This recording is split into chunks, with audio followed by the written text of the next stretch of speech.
시청자 여러분 안녕하십니까. 2월 마지막 주 주간 시사를 시작하겠습니다. 지난주 허소 더불어민주당 대구시당 위원장과 함께 했는데 이번 주에는 보수 진영의 홍석준 전 국민의힘 국회의원과 함께 한 주간의 시사 이슈에 대한 이야기 나누겠습니다. 안녕하십니까. 예, 안녕하십니까. 2주 만에 뵙네요. 네. 그동안 많이 바쁘셨죠? 어떻게 지냈습니까? 예, 저는 지금 서울에서는 주로 이제 방송을 좀 하고 또 서울에서는 대구에서 탄핵 반대 어떤 집회 내진 관련된 행사 그리고 또 뭐 다른 어떤 뭐 제가 지금 관계하는 여러 어떤 뭐 일들을 좀 하면서 보내고 있습니다. 네. 보통 2월은 어영부영 2월이라고 해서 특별히 한 것 없이 시간이 훅 지나간다 이렇게 말들 많이 하죠. 그런데 대구의 2월은 좀 다릅니다. 특별한 기념일들이 많이 있는 달입니다. 그렇습니다. 네. 지난주는 그 2.18 대구 지하철 화재 참사 22주기가 있었고 이번 주는 그 2월 22일 국채보상운동 기념일부터 해서 2월 28일 2.28 민주운동 기념일까지 이 한 주간 대구 시민 주간이 운영됩니다.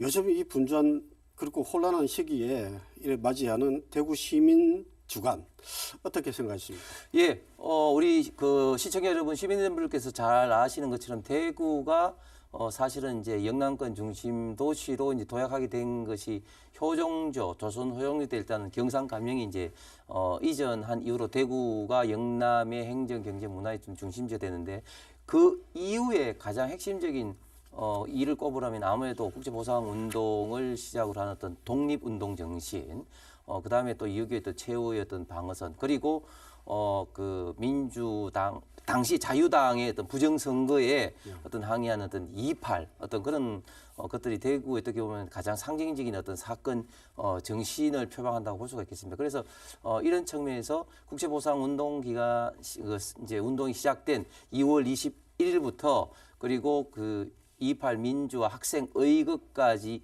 2월 28일까지 이제 그 대구 주간이라는 이름으로 다양한 행사를 통해서 기념을 하고 있지 않습니까? 그런데 저는 이런 것들은 대구에 어떻게 보면 정체성을 나타내는 어떤 상징적인 어떤 그런 사건들에 대해서 우리 시민들에게 다시 한번 관심과 그리고 이런 부분에 대해서 이제 그 부각을 하게 됨으로써 아주 시민 주관으로서 저는 잘 지금 선정을 했고 지금 진행되고 있다고 봅니다. 네, 이제 본격적으로 먼저 그 최근 여론 동향부터 살펴보도록 하겠습니다.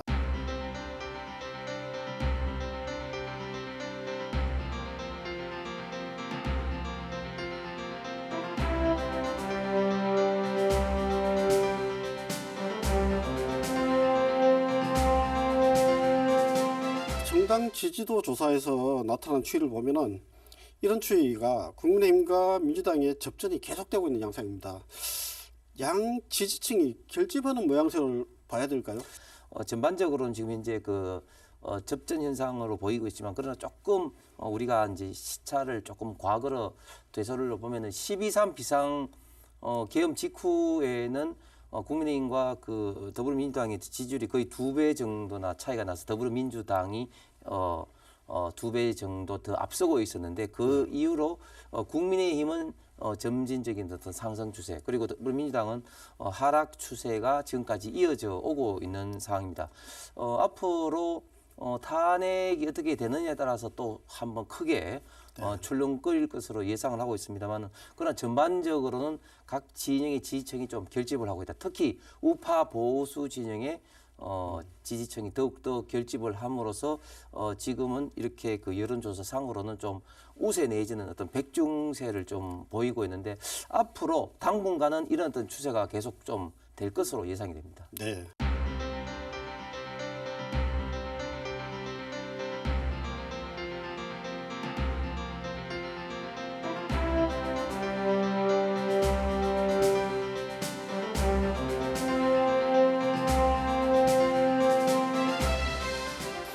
국민의힘 측에서는 아직 조기 대선을 말할 수 없는 분위기 아닙니까? 네. 그렇다 보니까 조기 대선이 공식적으로 실질적인 판이 열리면은 이 판도는 달라질 것이다. 그렇게 그렇습니다. 보고 계시죠? 예, 그렇습니다. 지금 차기 후보 여론조사에는 두 가지 특징이 있다고 봅니다. 첫 번째 특징은 일단 이재명 대표가 압도적인 여야를 통틀어서 압도적인 이제 선두를 달리고 있는데 이게 박스권에 갇혀 있다. 네. 40%를 절대 못 넘는다. 30% 초중반, 심지어는 어떤 거는 30% 깨지는 여론조사도 많이 나오고 있습니다. 그래서 박스권에 갇혀 있으면서도 조금 점점 하락하고 있다.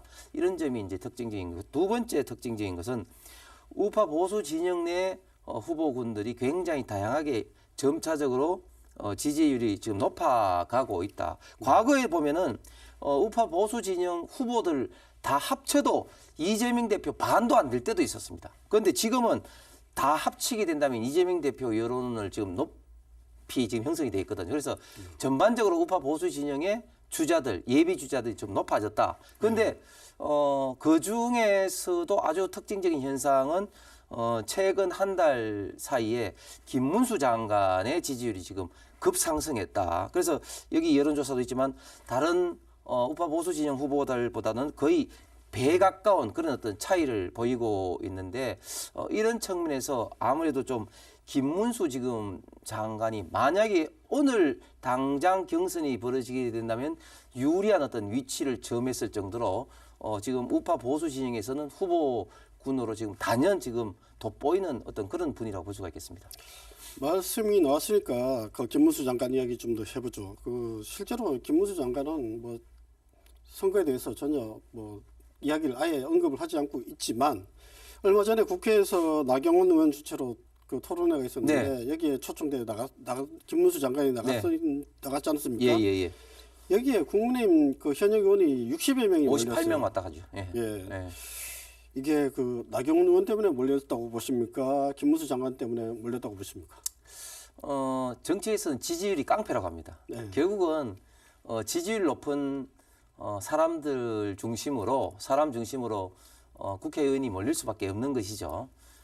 그런데 김문수 장관 보면 요즘 얼굴이 환해졌어요. 네. 얼굴이 환해지고 제 기억으로 1월 달에 그 프레스센터에서 대구 경북 신년 교회를 했는데 저도 이제 참석을 해보니까 어휴 김문수 장관한테 주변에 사람들이 몰리면서 사진 찍자고 하시는 분들도 많고 확실히 좀 스포트라이트를 많이 이제 받으신 것 같습니다.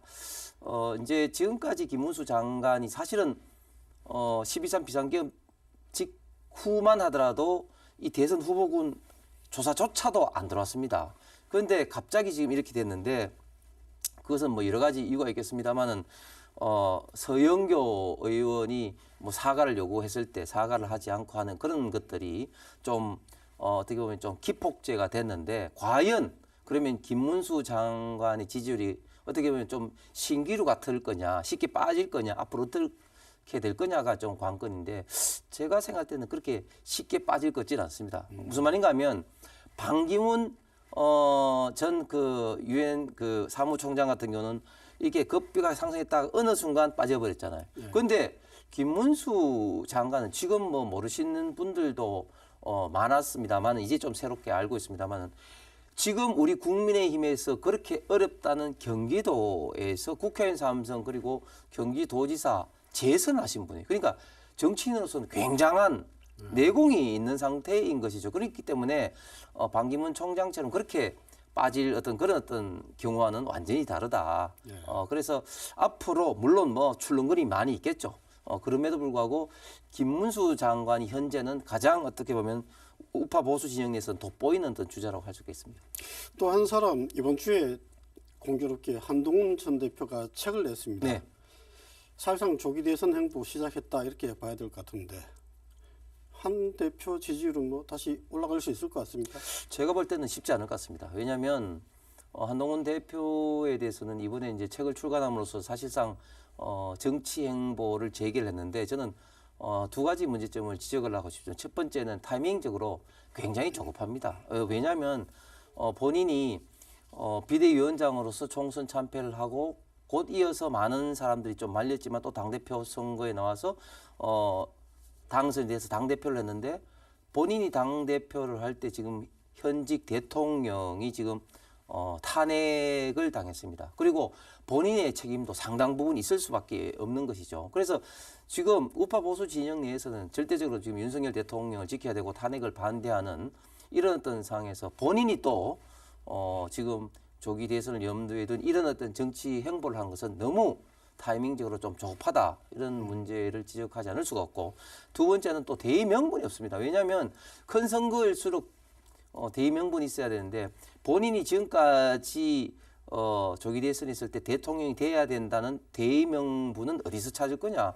자기가 비대위원장 할 때도 참패를 했고 당대표를 했을 때도 대통령이 탄핵당하고 이러는데 자기가 보여준 것이 없는데 그럼 어떤 것을 보여줄 거냐. 이런 면에서 뭐 언더 73이라는 것 뭐 그런 모임도 만들었습니다만 마치 세대 교체를 뭐 대의 명분을 내는 것도 보이는데 지금 우리 대한민국의 지금 상황에서 글쎄요. 세대 교체가 지금 대통령을 뽑는 핵심적인 이슈가 아니고 대의 명분이 될 수도 저는 없다고 생각합니다. 이런 면에서 저는 상당히 좀 부적절할 것 같은데 책 제목도 보면 국민이 먼저다.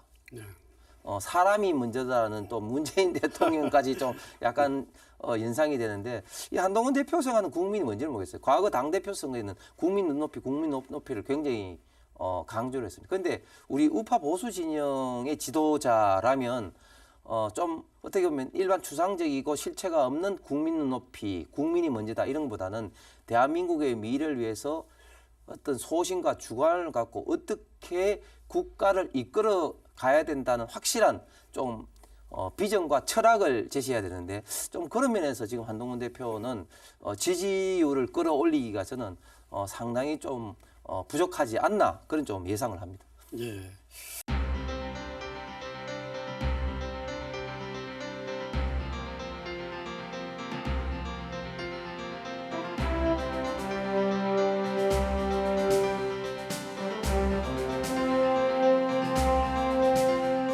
대체로 보면은 정권 교체 여론이 높고 그리고 탄핵도 지금 탄핵 심판이 살짝 그 탄핵 결정이 거의 막바지인데 인용될 것이라는 여론이 그래도 좀 더 우세한 것으로 나타나고 있습니다.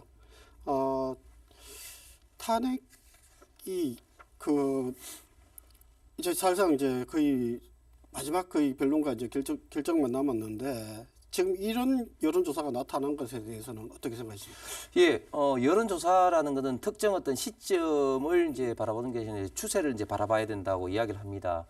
탄핵 관련해서는 12.3 비상계엄 직후 그리고 12월 달까지만 하더라도 거의 뭐 8대 7대 3 정도로 탄핵이 좀 인용돼야 된다는 여론조사가 있었습니다만 그러나 방금 앵커께서 말씀하신 것처럼 지금 탄핵 인용이 물론 약간 더 높지만 그러나 거의 지금 현재 뭐 5대 5가까지 지금 수렴하고 있다 이렇게 보여집니다. 그리고 정권 교체 정권 연장 역시도 12월 달은 압도적으로 정권 교체 그런 여론조사가 높습니다만은 그러나 지금은 거의 정권 교체와 정권 연장이 지금 팽팽하게 지금 붙어 있을 정도입니다. 결국은 왜 이런 현상이 벌어졌냐면은 12.3 비상계엄 직후에는 많은 국민들이 놀랐고 과연 윤석열 대통령의 비상계엄이 옳은 것이냐 그만큼 어떤 국가의 어떤 전시와 사변과 같은 준한 사태가 우리 대한민국에 있었느냐 이런 어떤 비판적인 여론이 많았습니다. 그런데 그 이후부터 점점 민주당의 어떤 과도한 어떤 행태, 즉 탄핵 복주, 예산 복주, 입법 복주에 대한 어떤 국민들의 어떤 심각성이 조금 더 이제 이해가 됐고 특히 민주당 같은 경우는 그토록 초기에는 윤석열 대통령이 내란죄를 했고 또 내란 수괴고 뭐 이렇게 이야기했는데 갑자기 또 헌법재판소에 탄핵할 때는 그 형법상의 내란 부분을 쏙 뭐 빼버렸습니다. 그리고 국정의 혼란상을 수습해야 될 한덕수 그런 대행까지도 또 탄핵을 하고 또 반대 여론이 있으니까 반대를 하는 카톡을 검열하겠다. 또 여론조사 기관을 고발을 뭐 한다든지 또 심지어 관련된 언론사들을 또 압박을 가는 이런 어떤 행태가 민주당이 너무 고압적이고 권위적이다. 이런 어떤 국민적인 어떤 공감대가 형성이 되면서 탄핵 반대 여론도 높아지고 또 정권 어떤 교체보다는 정권 연장의 여론조사도 많이 좀 높아졌다고 볼 수가 있겠습니다. 그런데 이런 어떤 국민 여론이 왜 중요하냐면 헌법재판소의 탄핵 심판은 사법적인 영역과 동시에 또 정치적인 어떤 영역이라고 저도 헌법에서 이제 배워왔습니다. 과거 박근혜 대통령이 2017년 3월 10일 날 탄핵이 그때 당시 인용이 될 때는 박근혜 대통령 지지율이 뭐 4%, 5%, 6%에 불과했었습니다. 그런데 지금은 윤석열 대통령 지지율이 거의 절반에 가깝고 조금 전에 탄핵 반대 여론 뭐 이런 것도 그때와는 비교할 수 없을 만큼 높아졌기 때문에 이런 부분에 대해서도 헌법재판소에서 최종 결정을 할 때 고민을 할 수밖에 없다. 왜냐하면 대통령을 탄핵을 한다는 것은 곧 국민들 주권자의 의사 결정을 번복을 하는 거 아니겠습니까? 그만큼 헌법과 법률의 위반이 중대하고 또 국민의 어떤 신뢰를 배신한다는 그런 조건이 충족돼야지 대통령을 파면하는데 이렇게 여론이 높다는 것은 이런 결정을 하는 데 있어서 헌법재판관도 굉장히 심사숙고할 수밖에 없는 여론조사인 것 같습니다.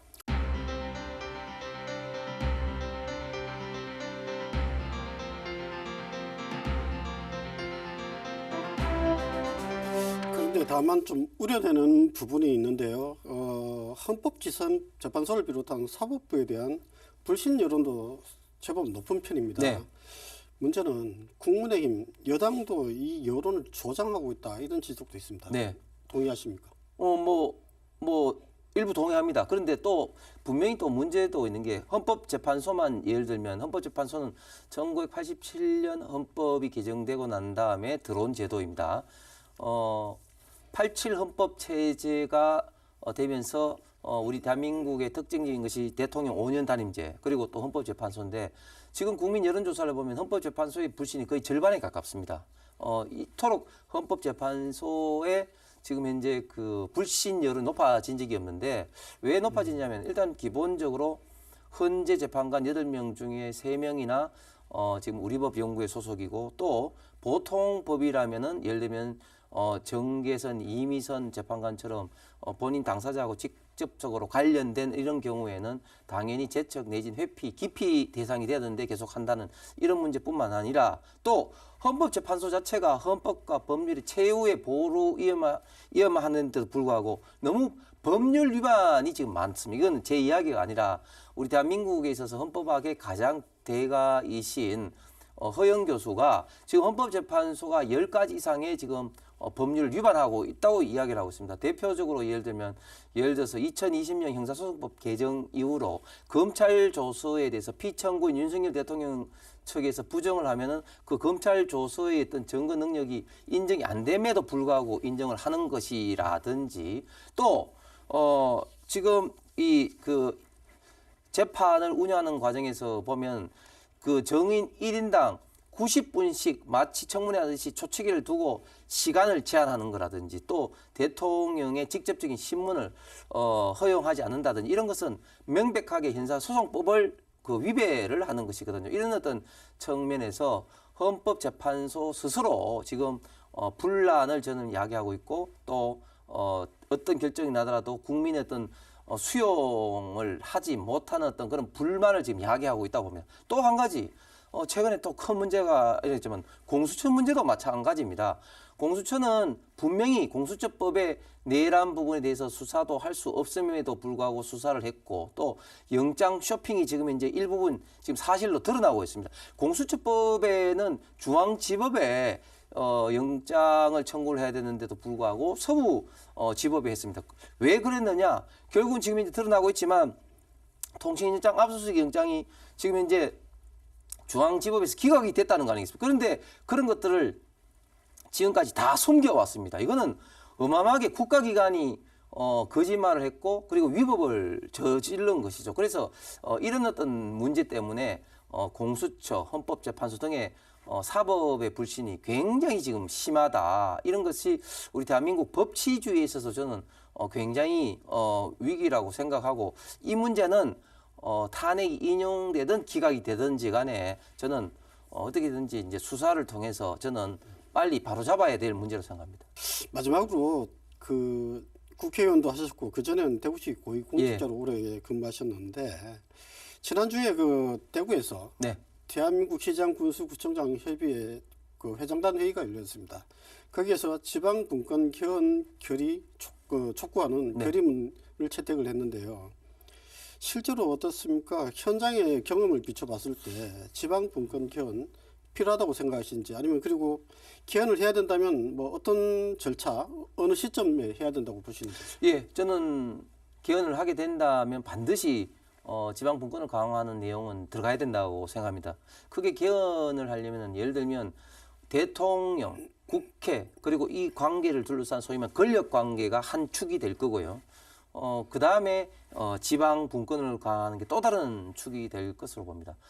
지금 예를 들면 대구시라든지 이런 곳에서 조직 개편을 하더라도 상급 이상 국장급은 행자부의 동의를 받아야 됩니다. 사실 이거는 굉장히 좀 심각한 어떤 지방 분권을 침해하는 것이죠. 그렇기 때문에 이런 어떤 그 조직이라든지 특히 뭐 재정이라든지 이런 것도 굉장히 좀 문제가 되는데 저는 그래서 윤석열 대통령 인수위에 들어가서 제가 이제 지방 균형 그 위원으로 들어가서 여러 가지 제안한 것 중에 지금 현재 윤석열 정부에서 지금 시행을 하고 있는 게 이런 겁니다. 예를 들어서 세금을 내더라도 수도권하고 지방하고 동시에 똑같이 내서는 안 된다. 예를 들면 법인세를 내더라도 왜 수도권하고 지방하고 똑같이 내느냐. 좀 세율의 차이를 지방에서 기업을 하는 사람들이 기업이 더 유리한 조건이 저는 돼야 된다고 하기 때문에 세금을 차별하는 거라든지 또 그 전기 요금 같은 경우도 이게 거리를 반영한 거리 병산제를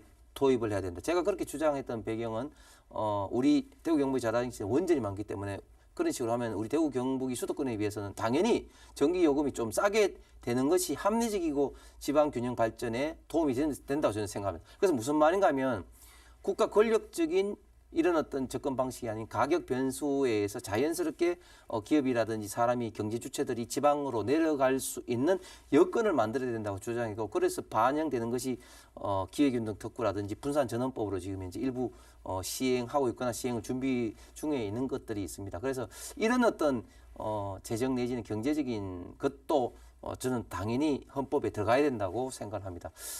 그러면 시기는 언제 할 거냐?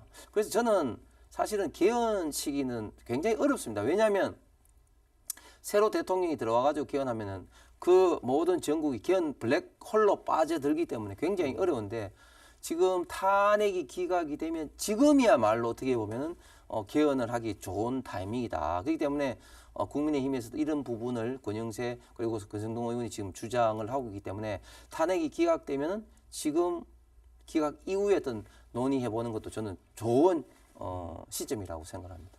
예, 오늘은 여기까지죠. 예, 수고하셨습니다. 감사합니다.